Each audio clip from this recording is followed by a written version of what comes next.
The world of communication in the early 1970s was dominated by a heavy, restrictive tool, the telephone.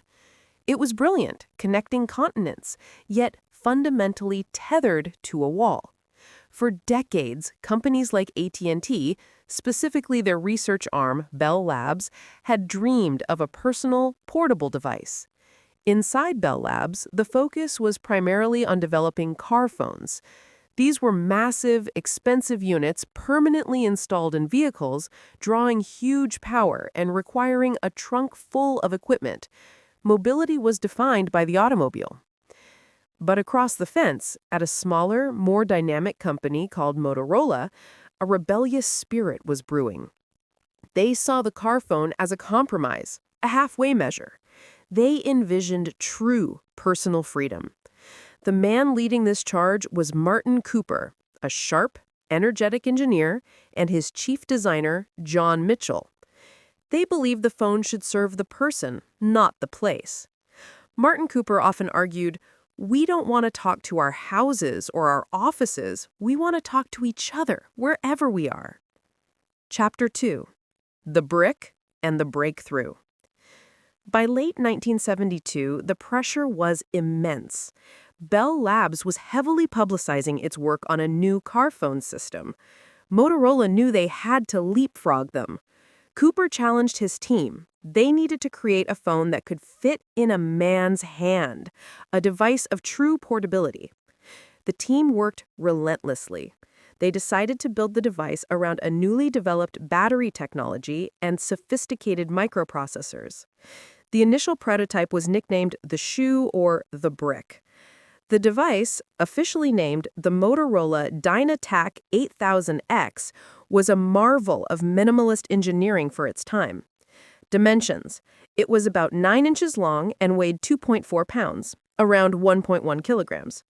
Talk time: it offered a mere 30 minutes of talk time. Recharge time: it took 10 hours to recharge.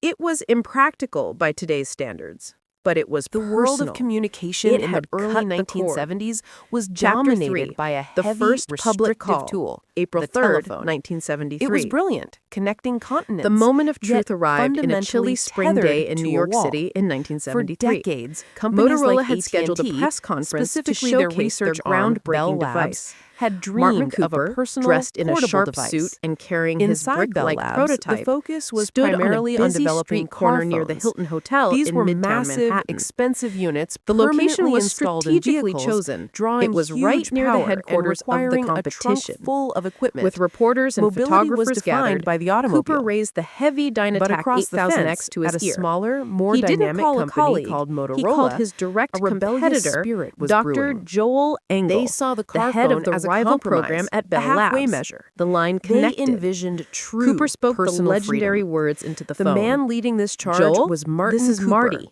a sharp, I'm calling you from energetic a engineer real and cellular his chief designer, telephone, John a portable, Mitchell. handheld telephone. They believed the phone should serve There was the a pause person, on the other not end. the place. Dr. Engel, Martin Cooper fully often aware argued that his team we had don't been want to talk beaten, to our could houses only or reply our with offices. stunned We want to silence. talk to each other. The crowd of wherever reporters we are. erupted.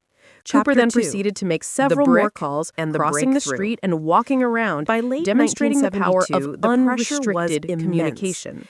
Bell The Labs message was was heavily clear. publicizing The its future work of on a new communication car was phone now system. personal. Motorola not knew they stationary. had to leapfrog them. Epilogue. Cooper The new challenged his era. team. They While the needed to create DynaTAC a phone that could 8000X fit wouldn't in be a commercially man's available hand, until a device 1983 of true due to portability. regulatory hurdles and The the team need to worked build the necessary relentlessly. cellular They infrastructure. decided to build the device Martin around Cooper's a call newly on developed April battery 3rd, technology 1973, and sophisticated officially marked the microprocessors. invention of the mobile The phone. initial prototype was The nicknamed invention the Shoe redefined or personal the Brick. freedom and laid the The foundation device, for officially every named the smartphone that exists Motorola today. DynaTAC It proved that a 8000X small, was a ambitious marvel team of minimalist could beat engineering a corporate for its giant time. by focusing Dimensions. on a simple, It was about revolutionary 9 idea. inches long and The weighed phone 2.4 belongs pounds, to the around individual. 1.1 kilograms. Would you Talk like a time. short It summary offered of a the mere story or 30 perhaps minutes some of facts talk about time. the first commercial Recharge mobile time. phone?